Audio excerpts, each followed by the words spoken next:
Yo guys, what is good? I hope you're all doing absolutely amazing and are trading safely in the markets. It's your boy VGOK and I'm back with another video for you guys today. Now in this video I'm going to be looking at over the indices and the Forex pairs that I like to look at, pretty much a market outlook, and I'm also going to be having a look over the news as well. Now I appreciate that you guys would have found this video a bit more useful had I have released it on Sunday. However, I've reserved that privilege for those of you that are in my private mentorship who get to see it live at the time of the recording. Now obviously if that's something that interests you and you're wanting to know more about that, then do drop me a message on my Instagram. The link to my Instagram is going to be in the description below, and just drop me a message saying mentorship and we can discuss things further. But with that all being said, let's jump straight into the market outlook.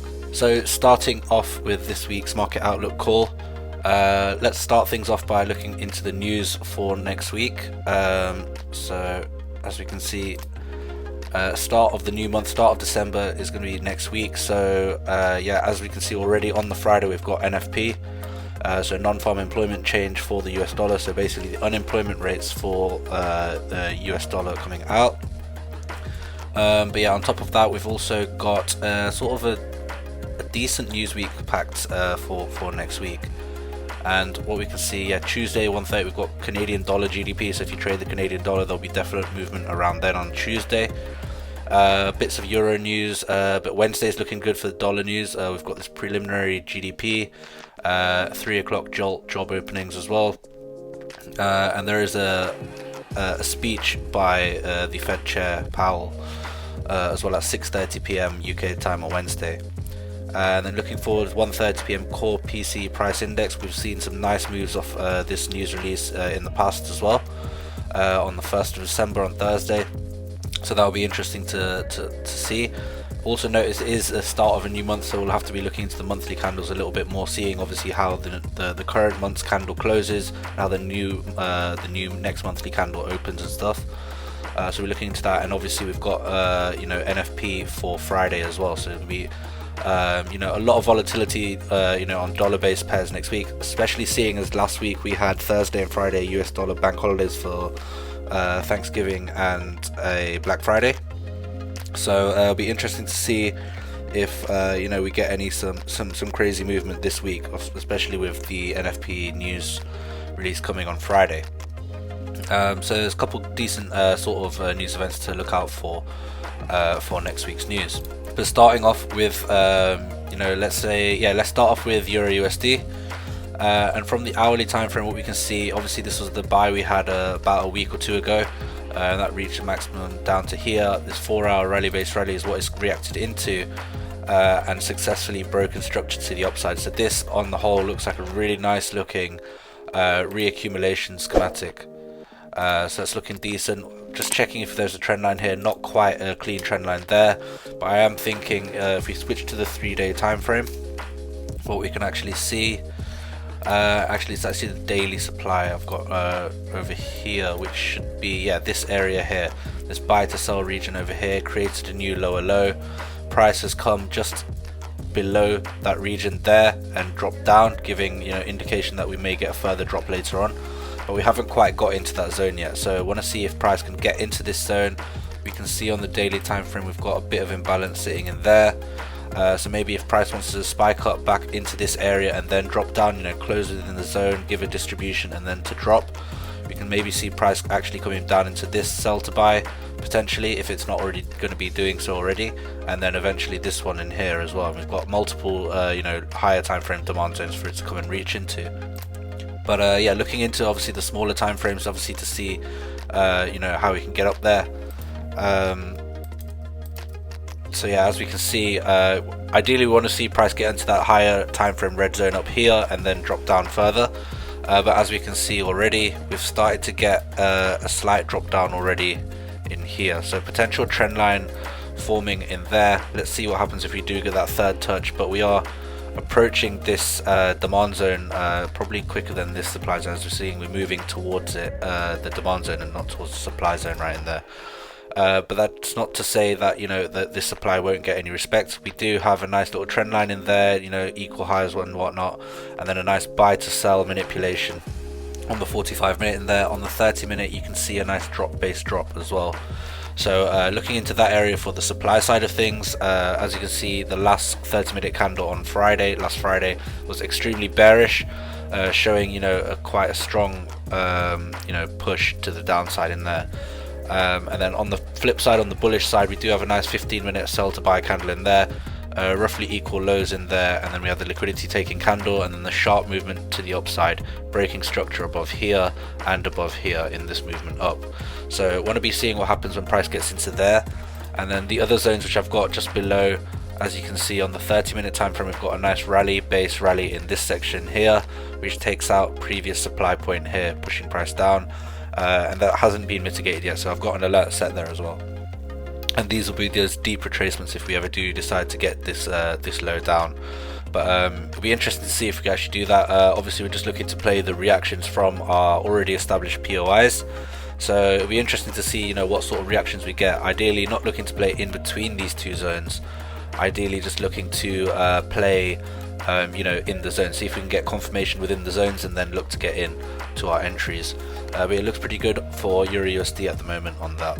Moving on to Gbpusd, and already if I switch to the daily time frame, we can see that we are getting quite high up into this area here. We've got a nice buy to sell candle there on the daily, but as you can see, the strength that we've pushed up into, we've pushed past the open of the daily candle quite strongly, and we're getting into that imbalance region just in here, and we are starting to consolidate, slow down just below that region. So I'm wondering if this supply zone is going to hold, whether it needs a bit more candlestick closure within the zone and then a drop down, similar to like we just said on EU. So it'll be interesting to see if we can actually get that sort of distribution forming on Gbpusd. And as we go down the lower time frames, that you can see all the multiple demand zones which have previously been mitigated, the ones that have not quite been mitigated, as you can see. But for me at the moment, personally, I'm looking to be trading into this sell zone more than any demand zones at the moment. There is this demand zone which I've sort of identified on a lower time frame. As we zoom in and start to see, it was this sell to buy candle in here which still hasn't been mitigated, and we've got a degree of equal lows in there as well. So if I delete all these other trend lines, we'll be able to see the equal lows a lot clearer, as you can see with this wick here. Let me draw that out again. So with this wick here and then this wick here, we can see the equal lows. Looking for a potential sell to buy manipulation below those equal lows, below that liquidity, potentially getting into this demand zone in here. Potentially an instance for it to get into this sell to buy as well, but I'm mostly going to be looking into this one, seeing as the equal lows have just formed just above it. So again, we'll be looking into that area there.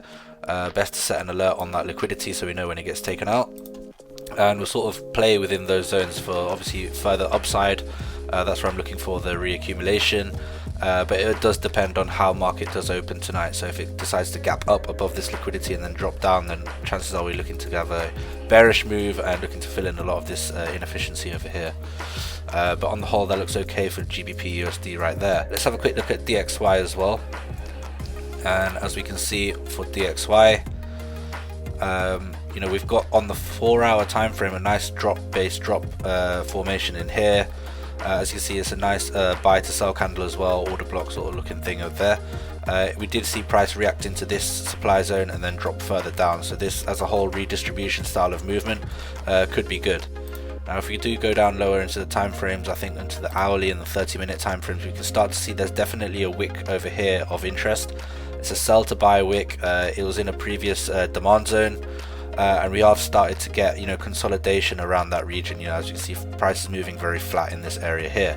So we want to see obviously if this does get respected. A slight degree of equal low liquidity over here, so potentially we're looking to take that area out. So we'll set some alerts there. Let's see if we can get manipulation into there and see price potentially giving an accumulation in this region over here. So we'll see if we can get that.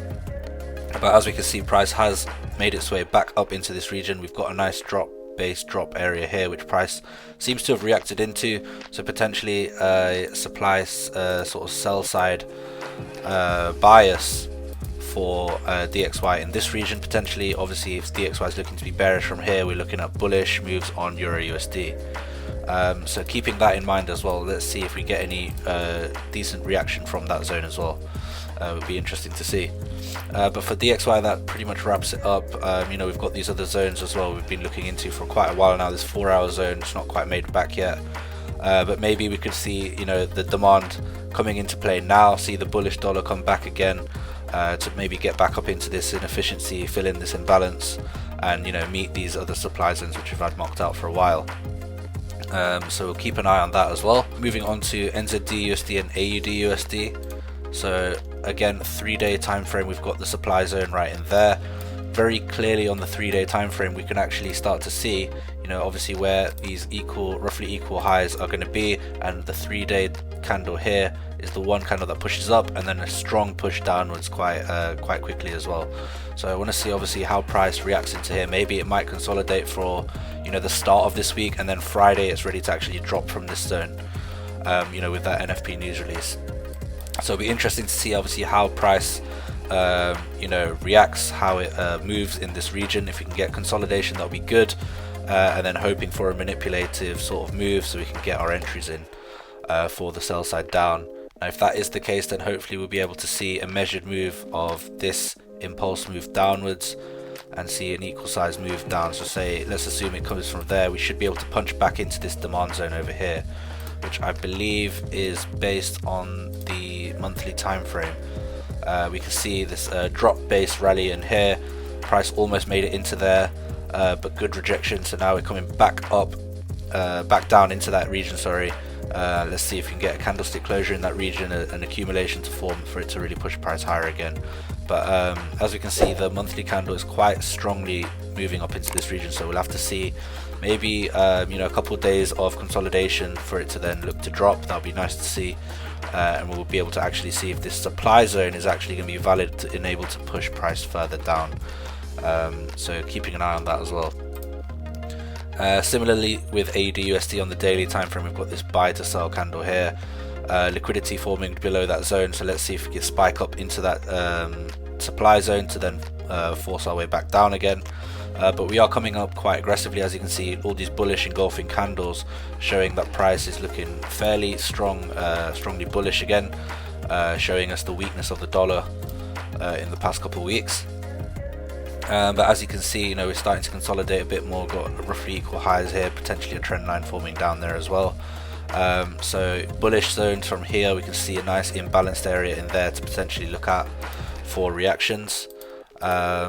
So if we're looking into that region there, let's look at the daily time frame. We've got a nice daily sell to buy region, and if that is a reaccumulation, that looks like a nice area for it to come and react into. So we'll definitely see if we can get demand in that daily sell to buy candle right in there.